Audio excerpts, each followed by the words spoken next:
Thank you for coming.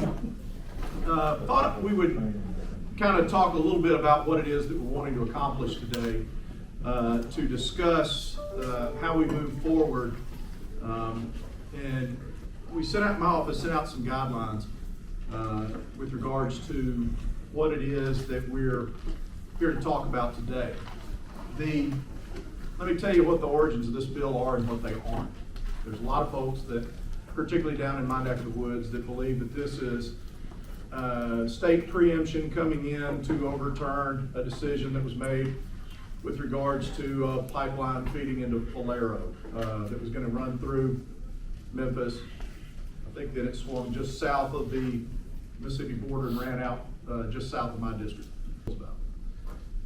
What that action did was it made me aware of kind of a situation that we're going through, that we have the potential to go through moving forward, and that is what happens when one community makes a decision that affects other communities down the line. Energy independence and energy provision for this country. We're not here to debate, we're not here to do the fossil fuels versus alternatives debate. That's not what this is about today. What this is about is the best way so to have one community not be able to derail projects outside of its jurisdictional boundaries. That's the origins of this bill. Again, we're not here, we all have our beliefs with regards to renewables versus fossil versus other things. I understand that. I'm not here to convert anybody. I would appreciate not trying to convert me today. That's not a productive discussion for us to have. But I think too, it's interesting. What I'd like for folks to understand too is and most of you know this, but I'm a licensed professional engineer. My duty is to look for public safety and welfare. And so, you know, it's funny. 2 weeks ago, I was a Marxist and a socialist and in my email, and now I'm a genocidal shill for the oil companies. I'm somewhere in the middle. So what I'd like to do is talk about the bill itself, talk about unintended consequences, because what I want to do is I want to find an opportunity for the transmission of energy to our homes, to our service stations, to our industrial facilities. I want that to be reliable and safe. I also live in an area that I live within 1,500 feet of a Superfund site, my personal home. And I also live within 2 miles of 2 other Superfund sites. So I've got 3. You know, I guess we are the District of Champions of Superfund sites too. So, with regards to understanding how aquifers work, Dr. John Smith and Jerry Anderson, who founded the Groundwater Institute, were mentors of mine. So I'm aware of the Memphis Sands Aquifer. I understand how it works. I also know that there's a Gulf States pipeline that runs within about 2.5 miles of my home that runs right through the aquifer recharge area. Mm-hmm. I understand that as well, and it has been serving reliably for decades. So, all that said, I'm not here for hyperbole or conversion. I really want to hear things about, hey, how can we make this bill better so that these energy sources and communities can coexist? That's really what we're after. Because I don't want a patchwork of local bills interrupting the way that our industries function and our communities function. And so that's kind of where I'm coming from on this. And I think it's important that y'all know that so that we can kind of talk about the things in the bill that could be done better and still accomplish the goal. Because what I have figured out in my time up here is that no author, I don't have pride of authorship, and there's no bill that can't be tweaked and made a little bit better. As far as the posture of the bill goes, it's up in Senate Commerce tomorrow. It's going to be heard by the Senate tomorrow, I believe, for the first time.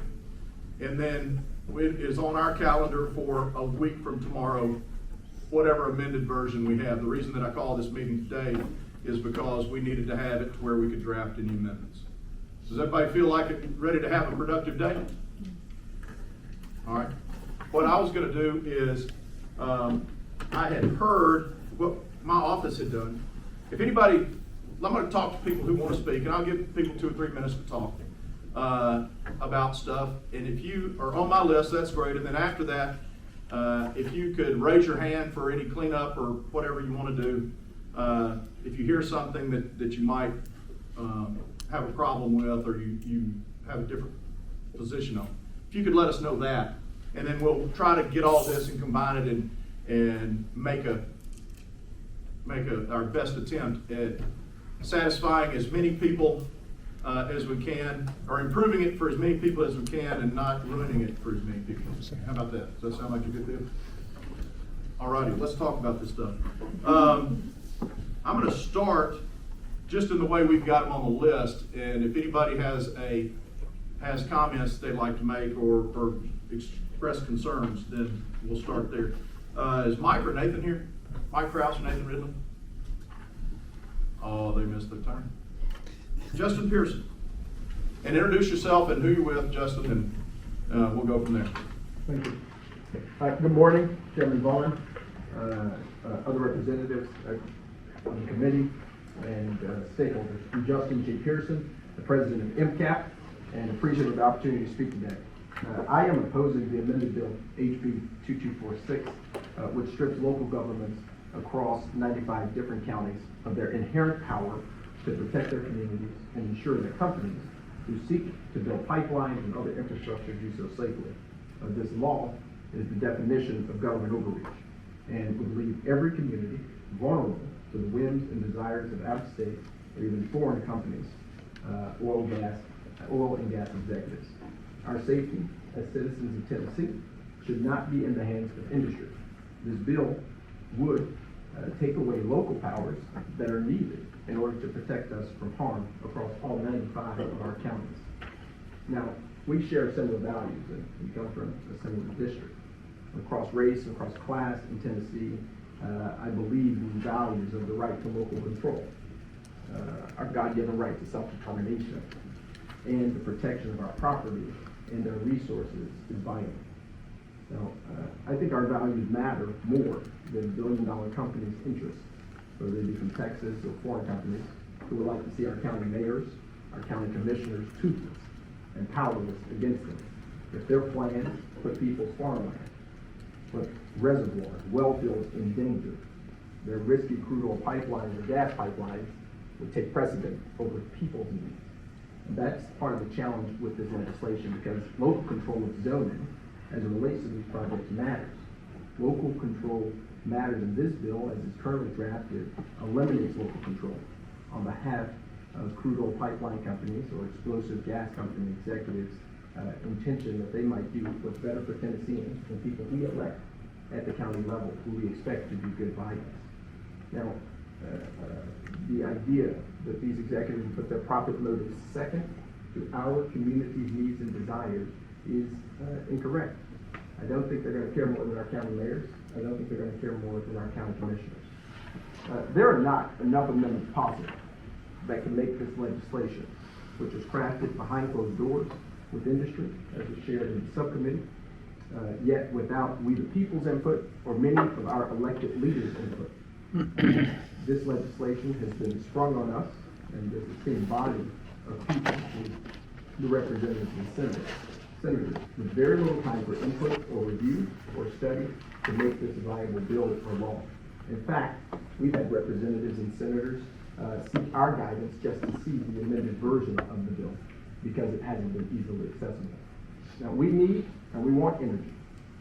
One thing America can stop doing is giving away or exporting billions of gallons of oil today, and we understand that need for energy. And as you know, we bought a pipeline, but that pipeline was solely to export. It wasn't even for Tennessee. It was going to take that oil to the Gulf and send it to India or other countries. So I do believe that we don't have to lose local power in order to have energy. These things aren't mutually exclusive. But we should, and we can find ways for local people, local counties, to be in partnership and conversation with these corporations versus having a catch-all piece of legislation. This legislation, unfortunately, gives companies who are going to build these liquefied fuel pipelines, these combustible gas pipelines, these crude oil pipelines, or any other of these things. They can build it next to our homes, our churches, our schools, our drinking water sources, our well fields, and we will have no power in any county in the state of Tennessee to do a single thing about it. This is unethical and antithetical to who we are.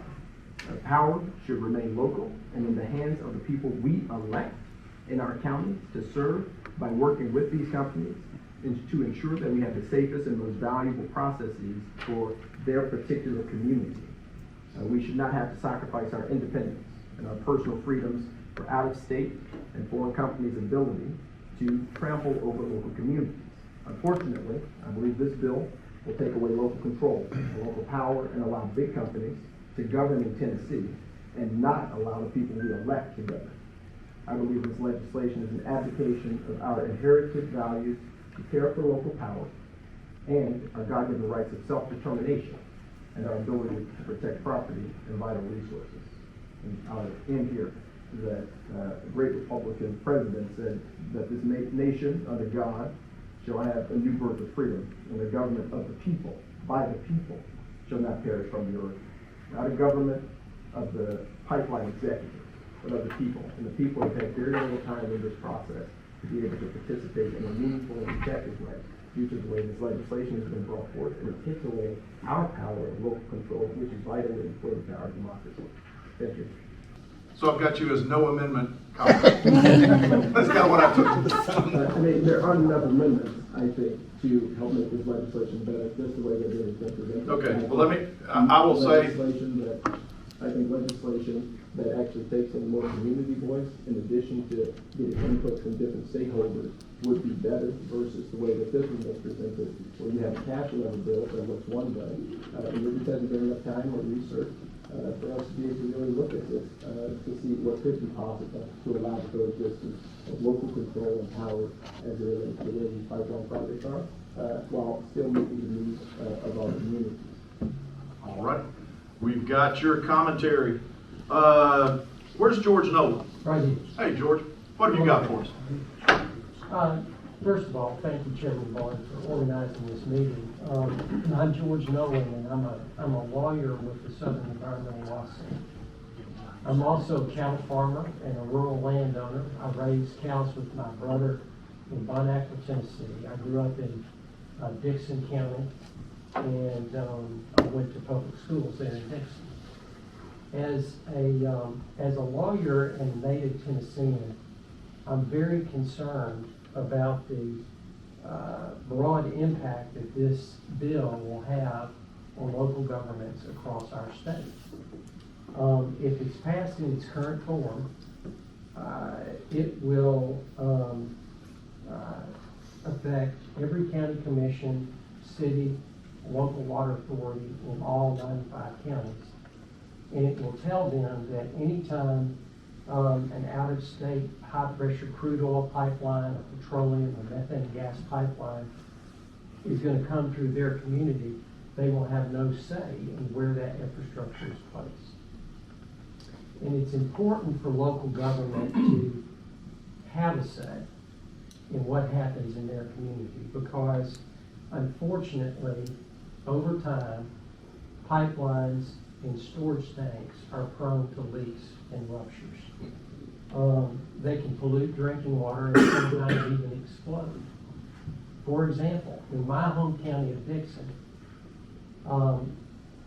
in 1992, there was a pipeline leak that exploded near White Bluff.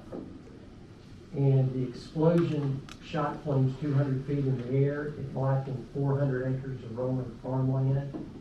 It destroyed 3 houses and sent 5 people to the hospital. Now, fortunately, that mishap happened in a sparsely populated rural area. But what if that pipeline had been near a school or a neighborhood? So our concern is that it's important for out-of-state companies to have an incentive to sit down and talk with local community leaders about safety when routing decisions for this type of infrastructure are made. But if this passes, then that incentive will be removed because local power is removed. And if that happens, then out-of-state pipeline companies are always going to choose the shortest and least expensive route, regardless of local concerns. Another concern that we have with the bill is that it's going to remove the ability of local government to gain important concessions from pipeline and storage tank developers. For example, right now in Dixon County, a Texas company is developing a huge petroleum storage tank facility near Interstate 40. You can Is see that at the it. 840 exit? It's right at the 848. I You saw can see that. it from the interstate. It's been very controversial because it's above a tributary of Turnbull Creek, which supplies drinking water to the county. So at one point, the county disapproved the project, and that resulted in litigation between the Texas company and the county. And that lawsuit has been settled, and according to the media reports of that settlement, the petroleum company agreed to implement important environmental safeguards and provide important economic benefits to the community.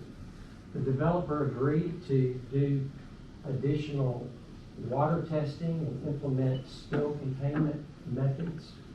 And it also agreed to donate $400,000 to the county for the purchase of firefighting equipment, as well as $1 million toward the construction of a new agricultural center. Those environmental safety benefits and economic benefits are really important. But if a bill like this becomes law, then communities are not going to be able to gain those sorts of important safety and economic benefits when big oil pipelines or petroleum or methane gas pipelines come through.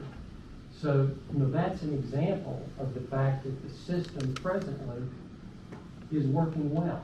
I mean, there was friction at the local level between this out-of-state developer and the county, but the friction has been resolved. The project's moving forward, but it's a better project than it would have been if the state had told the Texas company that it needn't bother to listen to the local community.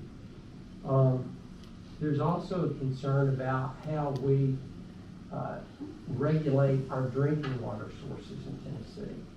So in our state, much of the responsibility for protecting our drinking water sources rests with local water authorities and local governments, particularly when you're talking about aquifers and water that's taken from the ground. And as you know, much of West Tennessee is in that situation.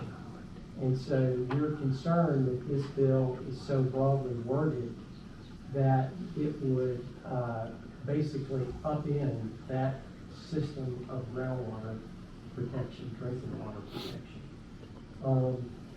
And another concern is just the breadth of the language itself. I mean, not only does it prohibit, regulations, zoning codes, that sort of thing at the local level, it also prohibits resolutions by county commissions.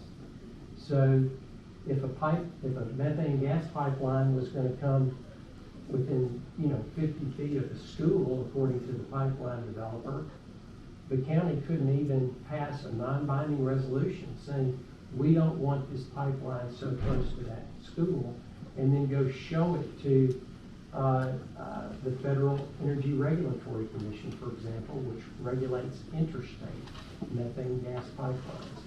So we very much respect Representative Vaughan, the intention behind this, the desire to not let one community stop an entire project. But with regard to the concern over patchwork of regulations that apply from county to county, I guess I would say that, you know, every county is different. They have different topography, geography, different groundwater sources. So if an out-of-state company doesn't want to be bothered with local variations in regulation, that's a red flag, because it's the local leaders who know the lay of the land in their counties and how things work.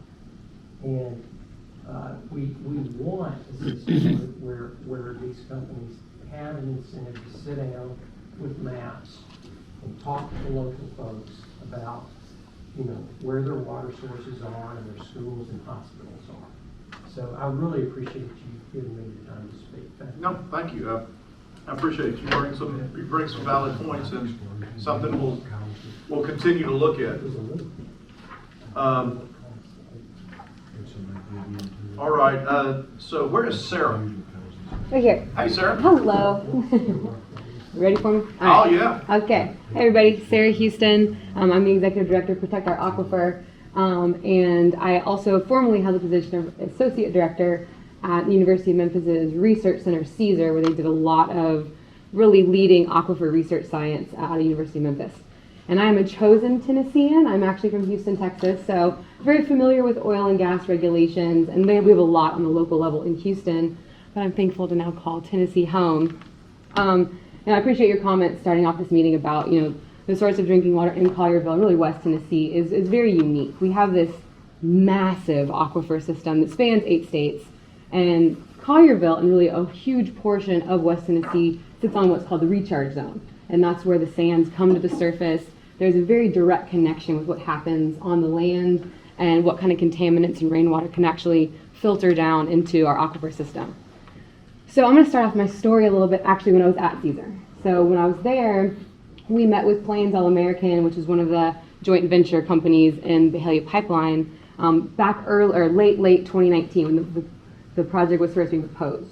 So they came to our offices, met with us, and when we originally looked at the map, it was still proposed they wouldn't release the route yet. When it was still proposed, though, we noticed it went right through the Davis well field, which is a huge well field in Memphis that supplies 20 million gallons of water a day to industrial customers on President's Island and thousands of Tennesseans. So that was really a red flag that we raised early on and said, hey, you know, this is a very sensitive area. You don't want to route hazardous infrastructure right through this, but there's no provisions dictating that. So, you know, years of conversation go by, they never changed that route. And that kind of became a point of contention where they said they would do additional monitoring, there would be additional type of the pigs that would run through the line and look for, you know, potential leaks, but they refused to change the route.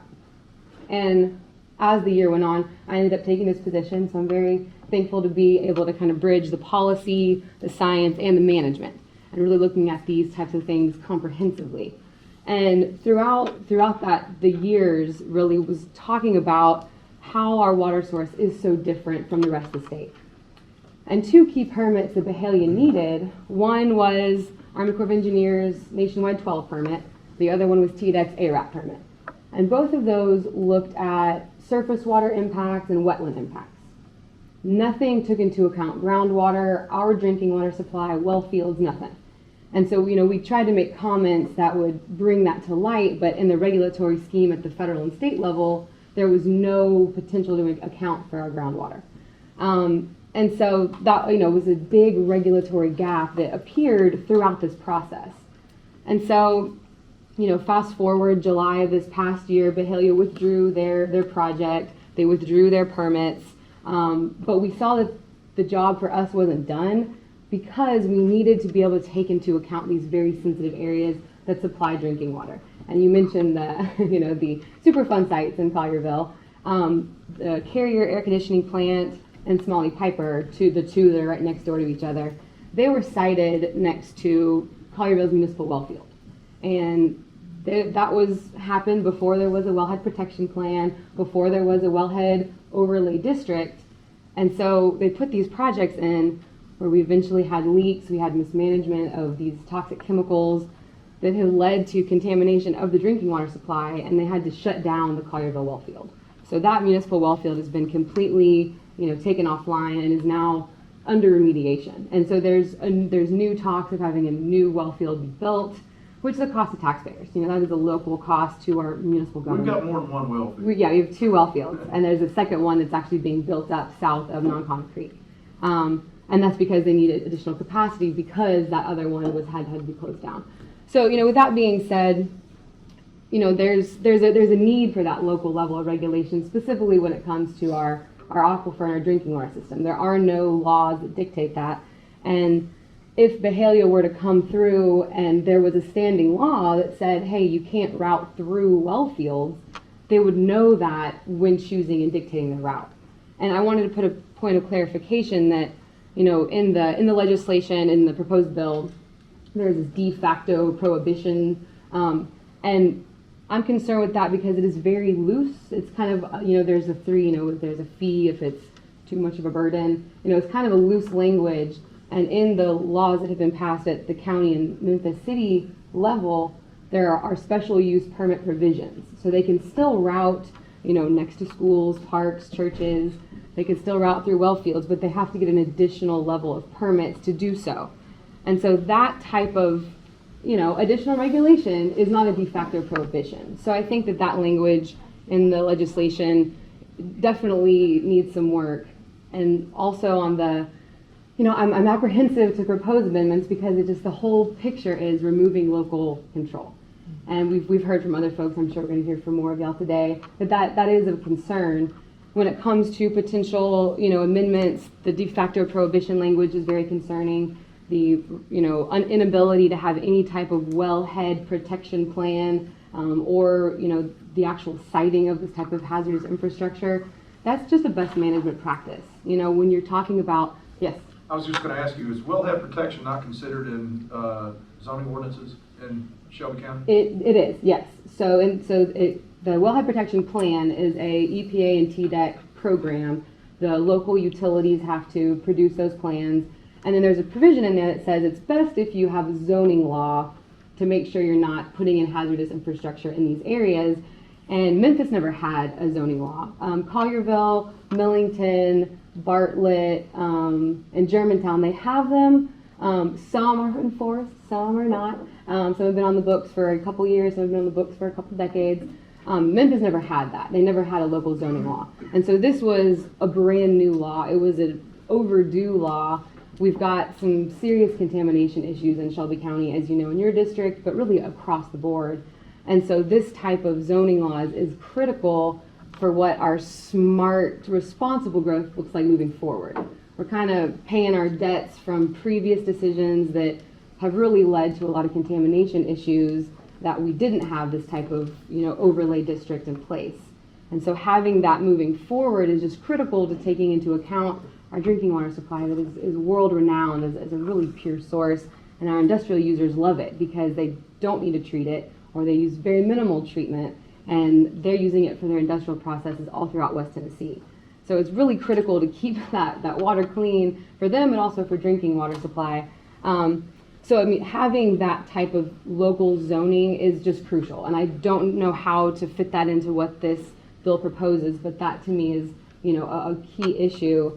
Another thing as far as retailer, that language around retailer, I wasn't sure if that includes gas stations as well, because the siting of gas stations is also very critical to where sensitive zones are, if they're, included in where other gas stations already are. Do we need, 15 and a 2-mile radius? And so another thing that's unclear in this law is how it would impact the underground storage tank regulations at the state level, because a lot of oil and gas infrastructure uses storage tanks, typically under and above ground, and there are state agency laws and regulations, and would that conflict with those? Again, taking into account the activity we do on the surface affects our drinking water supply below. No question about that, because frankly, the 3 Superfund sites in my district were produced by surficial activities. It was somebody dumping solvents out a back door, a solvent tank leaking and actually eroded away asphalt. Right. And then they carried the asphalt away and put it in a landfill. So, anyway, they were doing the best they could at the Yeah. time. And then another place that's you haven't mentioned is on some metals company just down the street. Now it's not Walker Machinery. where they trick out cars. Yeah. But it's it was where somebody was just dumping stuff out the back door. Exactly. And it eventually made its way to the Right. well fields. All right, so basically what you're saying is that local control and the environmental impacts, that basically very similar Mimicked, concerns. But you don't want us to propose any amendments because then it looks like you're supporting the bill. I mean, kinda. I mean, I understand most folks would just sort of go away, so I understand that. Yeah, but I And mean, so- there's some language in here that's just very unclear, very broad. The de facto prohibitions, the energy retailers, the, what else was it? Some of these things are just so broad, it's unclear what would and wouldn't it encompass. And, refining that language and being able to take into account groundwater regulation and wellhead protection zones is crucial. So if 6 or 7 amendments could be proposed that make this statewide, that would be great. But as far as it's written and, just general Wait, I changes didn't here and understand there. that. So if there were to be some kind of law that would kind of implement a wellhead protection plans across the state to ensure that those types of siting of oil and gas infrastructure isn't happening next to wells across the state, that would be extremely helpful, especially to rural landowners when they don't have municipalities or zoning ordinance. And so if there's a rural landowner that has a well, that little times those are not mapped well, and it's when those local conversations with the energy companies and the local landowners say, hey, my well's right here, you shouldn't, place this infrastructure so close. So taking into account those points of drinking water sources across the state is so needed, not just for this type of oil and gas siting, but really understanding the management of our water sources across the state. Okay, and just, if we could back up just a little bit, is the purpose for this legislation is not to allow an energy company to say, I'm going from point A to point B, damn the torpedoes, I don't have to work with anybody. I can go wherever I want to. This is more about stopping the prohibition. How the process works outside of that ramification, that's still up for conversation. This is aggressive language here, I understand that. But at the same time, it's the prohibition that is of concern to me, where somebody just says, you know what, our aquifer is too important, therefore we are not going to allow this to happen. And so there's no greater benefit than protecting than that. And so that's going to be the thing that overlays every decision that's being made. Mm-hmm. What I would like to do is have a reasonable conversation about what is appropriate for moving forward, so that you don't fall back. I'm not wanting to give license to oil and gas companies to do whatever the heck they want to do. But at the same time, that's important for people beyond just a city perspective. And by the way, I'm a rural landowner. I was smart enough to get rid of the cows. And in an environmentally sensitive area in the Hatchie River bottoms. Yeah. So I understand what you're saying. What I don't want to do though is I don't want to lose sight of my original concerns. The great thing about this though is that there's not a pending project that I'm racing against. And I'm not trying to overthrow something that has happened in the past. I'm trying to look forward to how we can secure our energy moving forward in a way we have reasonable conversations, we have reasonable thought processes, and we take the appropriate measures to benefit the most people. Mm-hmm. That's what I'm trying to do here. So from that standpoint, we'll continue to look at this and look at language, but it would be helpful. You're not really playing poker here, so if you want to provide some language and say, hey, this is better than what you've got, and this is why, that's really what we're giving you the opportunity to do. It's not really a negotiation. It's kind of like y'all provide us information, and if it helps allay concerns that you have and still allow us to proceed in the direction we want to, then we'll give it due consideration. Okay. Because one thing that I want, if we had, I think my colleagues will attest, and the folks that I work here, is that if this was about any of those other things, I would be straight up front and tell you. That's not what this is. This is something totally different. I'm concerned about the fact that I'm paying $5 for diesel, almost $5 for farm diesel. I'm concerned about four and a quarter going down the interstate. That impacts people negatively too. And for us to not think that people on fixed incomes and folks who are struggling with their budget, that transportation dollars doesn't have a huge impact on their way of life, we're kidding ourselves.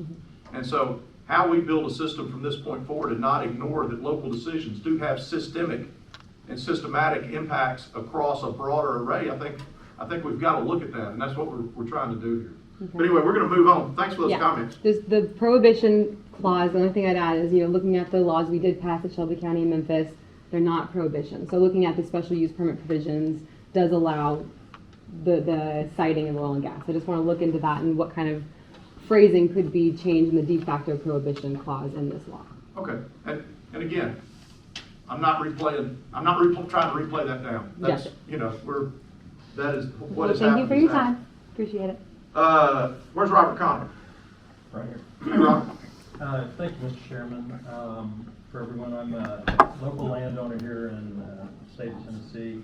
I own a 160-acre farm here in Dixon, and locally became involved in when a gas pipeline was proposed to the Cumberland City power plant, a potential power plant. A little bit of my background is I'm a professional engineer, mechanical engineering. Worked for Chevron for 30 plus years. Last 20 was actually installing pipelines. Got quite a bit of information and experience in the industry.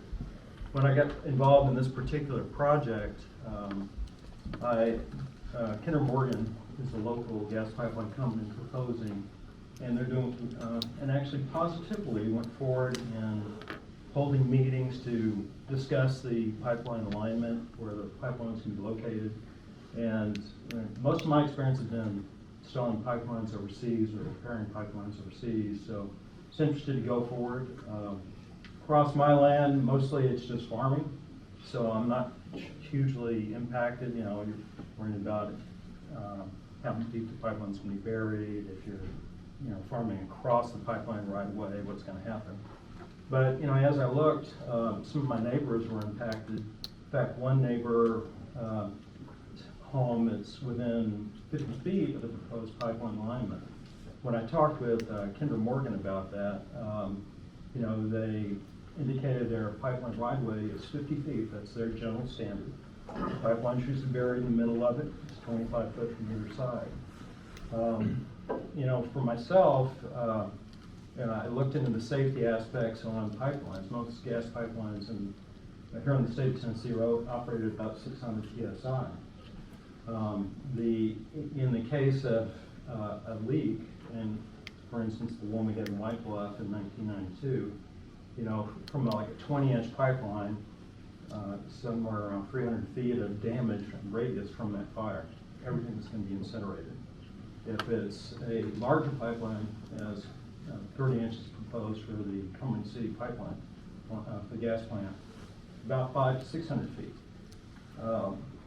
And here in Tennessee, my concern is that Tennessee's getting more crowded. It was really easy for companies, and believe me, I've done this myself, installing pipelines. With more people coming in, more and more people are going to be impacted by this. And I realize it's hard. I completely support energy independence. I don't like seeing the pricing pump, that we see right now. So, problem is, from an industry standpoint, the regulations on pipelines have been more on design, construction, the general operation, not where they're located, not on land use decisions on it. So actually there's not a federal or state regulation on how far away a pipeline has to be located away from the building. And so again, my concern is if we don't have local review, if there's not a guiding state principle on how far away from the building, then people's homes, possibly churches, others can be impacted. The particular incident, right down the street from me, and this happened 2 months ago, that the house is within 50 feet, and I've got a picture I can actually show people. But, I fully support regulation to make sure just things are safer. I fully support energy independence, but I think we have to have a better, broader view on land use to protect people. When I did bring up where this house was located at Kinder Morgan, they said, oh, well, this particular pipeline route, by the way, I'm sorry, was along a TVA transmission line, power transmission line. So it was located on one side. Well, they said, oh, well, with that house, we can move it to the other side. So it's great we have the discussion. We'll look at doing that. But the problem, if we don't have the local discussions without a broad legislation that protects individual buildings and people, I'm afraid people will be impacted. So, thank you. Okay. Thank you. Just so you know, last year we had a great bill sponsor for it too. A bill that required local planning agencies to notify pipelines when there were proposed projects within, I think it was 1,000 feet of them. And the reason being is because sometimes, depending upon the type of land use that's being proposed, it can require upgrades, FERC upgrades to the pipeline. And so we're trying to at least let everybody know, because in some cases, the pipeline could have paid the developer, could have bought the property from the landowner, and he made more money than what he did that way, and they wouldn't have had to have upgraded their pipe. And so there's all kinds of business decisions that follow around these things that we're not trying to escape those. We want to have a good conversation about it and say, okay, how do we all get along the best we can? So next up is, let's see, Allison cannot read. Stillman. Yes. sorry, Allison. That's okay. Owen's handwriting wasn't the greatest in that case. Hi, everyone. But we're not grading his paper today. That's okay. I'm Allison Stillman, and I'm the chapter chair of the Nashville chapter for Climate Reality. I'm also the co-founder of the Tennessee State Coalition for Climate Reality. And I agree with all of my compatriots here and everything that's been said, and I won't go too much into what they've already said because I'm really in agreement. I'm really opposed to this bill as it reads, and don't see how you could possibly put enough amendments in it to make it better for the people of the state of Tennessee. I grew up in the South. I lived in Tennessee up until about 25 years ago when my dad got sick with cancer and I moved out to California. And the reason I tell you that is because I have witnessed firsthand so many oil spills and so many leaks into streams, into rivers, into lakes, polluting backyard streams and creeks. And when you walk on the beaches in Southern California, you will get tar on your feet from the oil drills out there. So I'm not a big fan of oil and gas, and I'm not going to go into the argument of green renewable or fossil fuel because you know where I stand working with Climate Reality. But what I really want to talk about is water, because I lived in a little town called Ojai for 20 years, taking care of my mom after my dad died. And I went to a forum called Future of Water, and it was with groundwater management agencies, county supervisors, water districts, and fourth generation farmers. And I listened to what was happening in the state of California, in the Southwest now, for the most part. The largest aquifer that fed the Central Valley of California, which grows 75% of the food for the entire United States, is gone. It took 250,000 years for that aquifer to form. It's not coming back in our lifetime. Fourth generation farmers, as a result, are now walking away from their farms. They can't get water. They can't afford water. 2 of the towns in the Central Valley have sunk 2 to 3 feet because the water is gone underneath. Groundwater's disappeared. And this was 8-9 years ago. And everyone at this meeting was like, well, what are we going to do? And their answer was pray for rain. We need 4 years of 40 inches a year to replace just the groundwater. Never happened in history keeping records with weather. So what you have here is a precious commodity. This aquifer, your creeks, the creeks that surround your homes and your land that are being poisoned by big industrial polluters that come in without caring about the people. They put the profits over the people.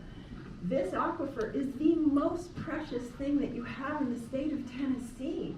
And to try and take any kind of regulations away from the people that are dependent on this water, it's a tragic mistake or misgiving. And I urge all of you to take that into consideration, because one of the conversations that happened at that Future Water Forum was, let's build a pipeline to the eastern states and truck their water out to California. So what you have with this aquifer and these creeks and this fresh water, once it's gone, it's gone. So I'm really opposed to this bill, and those are some of the reasons why, without going into too many more, because you've heard a lot from everyone else. Well, thank you very much. Yeah. Well, thanks for coming today. Yeah. Oh, by the way, can we pass around a sign-in sheet so that everybody lets us know where they are? And if they, you can put a contact number down, that would be great. Or probably an email address, because that's probably the best way to, how about the phone? Oh, it could be out. I'm going to just throw one more thing in there. Okay, because come on. I just want you to know that I've actually been in Tennessee for the last 4 years. I moved back here because I got burned out by fire in California, along with 10,000 homes that year. So that's why I'm back home in Tennessee, because there is water and there is rain, and it's something that you can't take for granted. Oh, we know it's better. You can go make it. All righty. The TML was going to talk, but they've got a bunch of folks in town today, and they said, hey, don't take our absence today as us not caring. We will catch up with you when we can. I've got left, where's Scott Banbury? Hey, Scott. Hey, Chairman, thank you so much. Look, I'm gonna do you really good here, and I'm gonna be super brief. I think everybody else has spoken to most of our concerns. One thing I want to point out to a lot of people in this room, and this is a growing problem across the state of Tennessee. I started paying attention to this back in 2015. A lot of the infrastructure that was originally constructed to bring energy to us for our energy independence is now actually being reversed to export our resources via the Gulf Coast to other countries. And so, you know, we'd be more energy independent, really, if we went back to those days when we really limited the exporting of crude oil in this country and kept it to ourselves instead of sending it to other people. That said, I want to suggest that maybe, since we don't really have any projects right now that are really pressing us to change things, this might be one of those things that TASER is actually good at. And if we could do some kind of investigation of what kind of ordinances are on the books all across the state of Tennessee to see where there might be any disharmony between those laws that, you know, lead to a patchwork, if there is one, you know, and actually look at how we could actually develop maybe a statewide policy that went and addressed things like Rob brought up. Maybe we should have a state law that says no pipeline infrastructure or hazardous waste infrastructure can be within 1,500 feet of homes or schools or churches. You know, and then the bill is better because it's actually empowering communities to do better planning all across the state if it's mandated by the state. But in this case, we're neither serving, I believe, the state's interests or the local community's interest by taking away anybody's power without replacing it with better guidelines. And so, you know, if we were to come up with something, you know, after a TASER study and come back next year and it was a bill that actually made local communities feel safer about these things when they come through Tennessee, it'd be a good deal. Otherwise, some of these pipeline companies, when they want to expand, they don't really care about Tennessee. Enbridge is a Canadian company, runs across Tennessee. Anecdotally, I heard from a person that's up in Senator Bailey's district who said that Enbridge came out to her land to take a look at the existing easement they have because they want to put a bigger pipe in there. And they were not very respectful towards her desire that they not be on her property without her permission.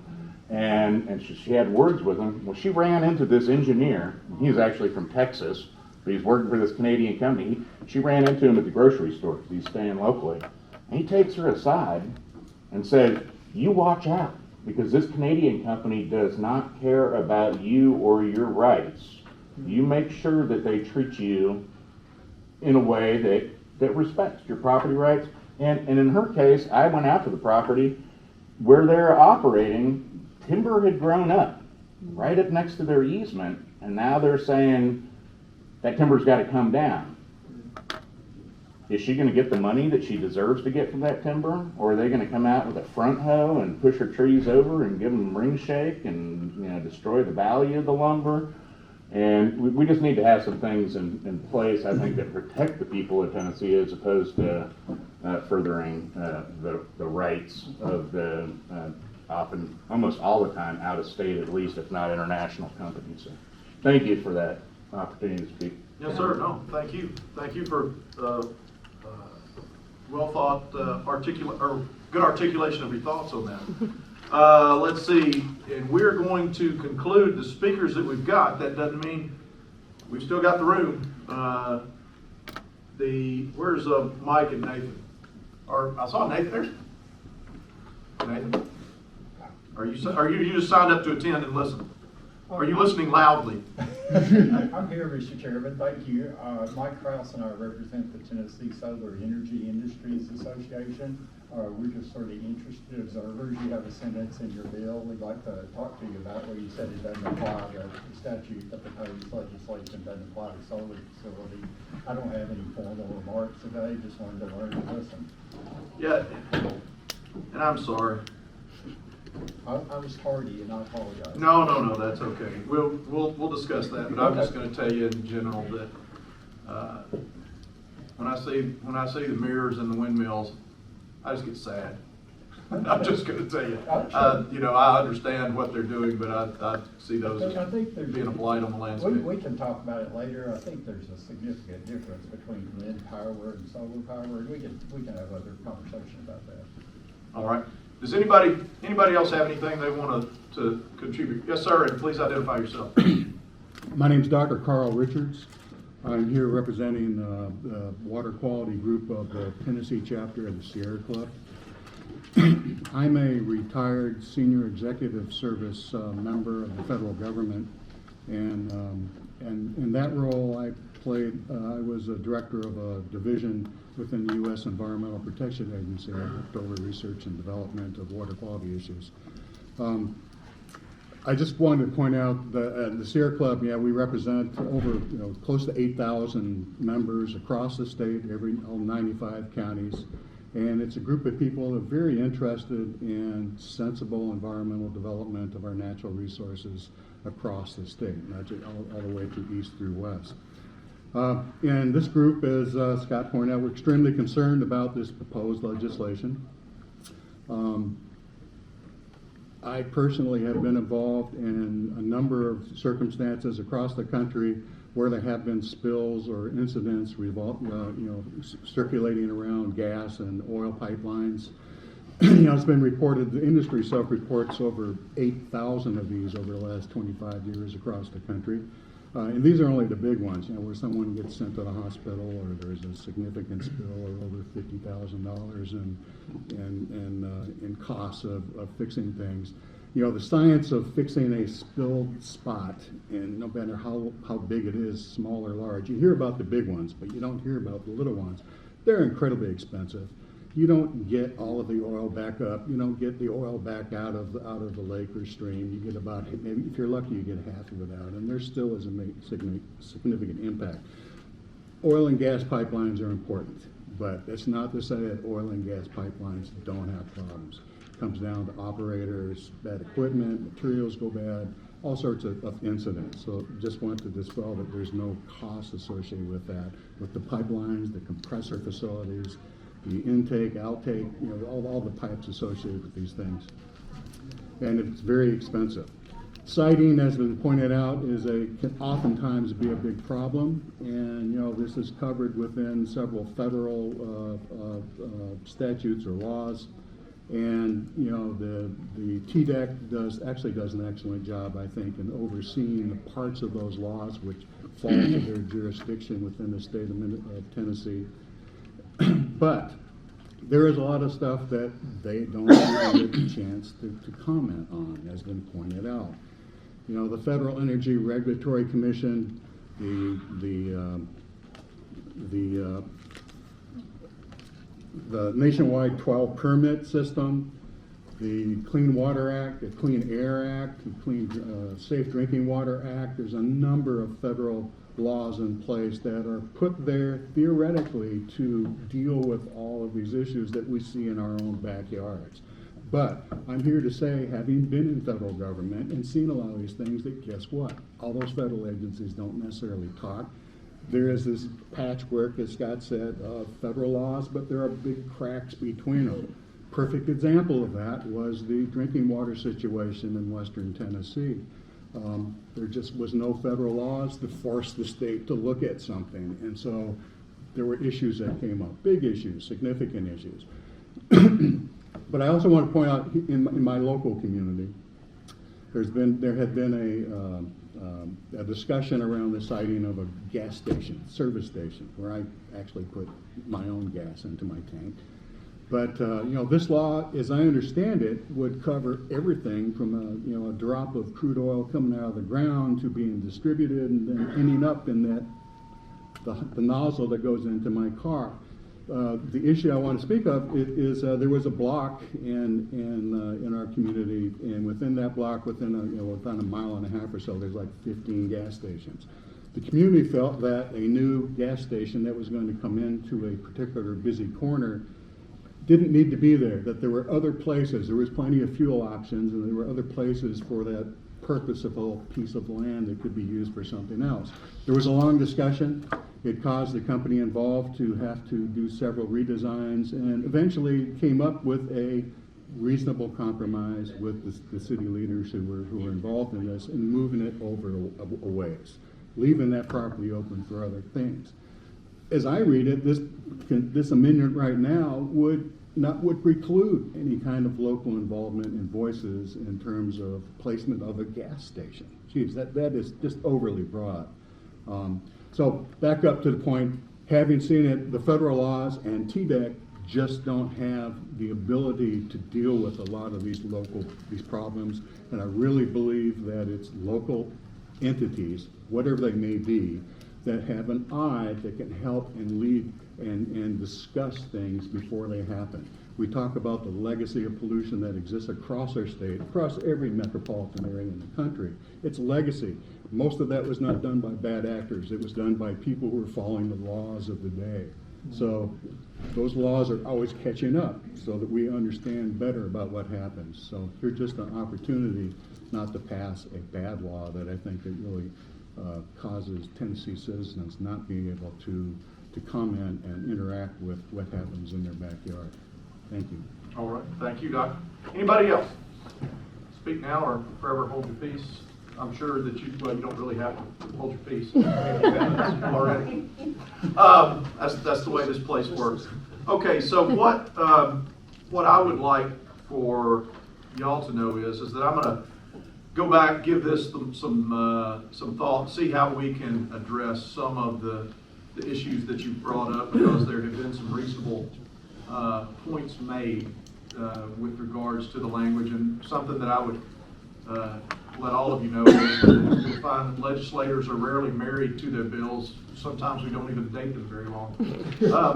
So pride of authorship does allow us, and the whole process is about putting forward, having conversation, amending, having conversation. So whenever, if you're not used to the process, the legislative process itself, the words on the paper change in a very fluid manner all the way through approval. So getting married to the words that are on the paper right now is something I would encourage you not to do. What we would like to do, though, is look at the intent of what I'm trying to do here. We will take your commentary into consideration and see about whether or not we feel like there's any amendments. We'll give the talk about maybe looking at it for a little bit longer period of time, or at least looking at it in an incremental phase. And there's any number of things with regards to that I'm frankly that I'm open to. But we'll continue, and then understand this is that there's also a parallel path that's occurring at exactly the same time as this. This is the House amendment, and I've got to convince 50 or 49 of my fellow members that this is a good bill that they would eventually vote on.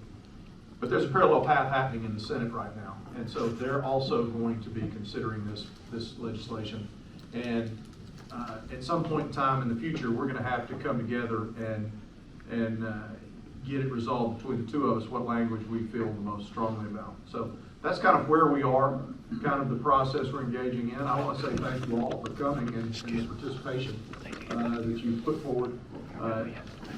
Just if you had thoughts and didn't feel like you wanted to put them forward here in front of this group, I understand. Send my office an email. Many have. But it is helpful when it's specific to things that you are concerned about. Again, it's not my intent is to avoid the ability for local communities to outright ban and block, and that's what I'm concerned about. Maybe we have I don't mind them having the ability to regulate, but we've got to come up with a system that works for everybody, so that everybody knows the rules of the road as they begin looking at this, and so that the impact of it to all Tennesseans is not controlled by a small number in one location. And that's kind of, we're looking for the greater good here, and whatever shape it takes form. And if I don't see anybody else that absolutely has to be heard, I've got to conserve my words because I'm going to be saying a lot of them this week. So anyway, we'll consider this meeting adjourned. And again, many thanks for participating. Thank you. Thank you.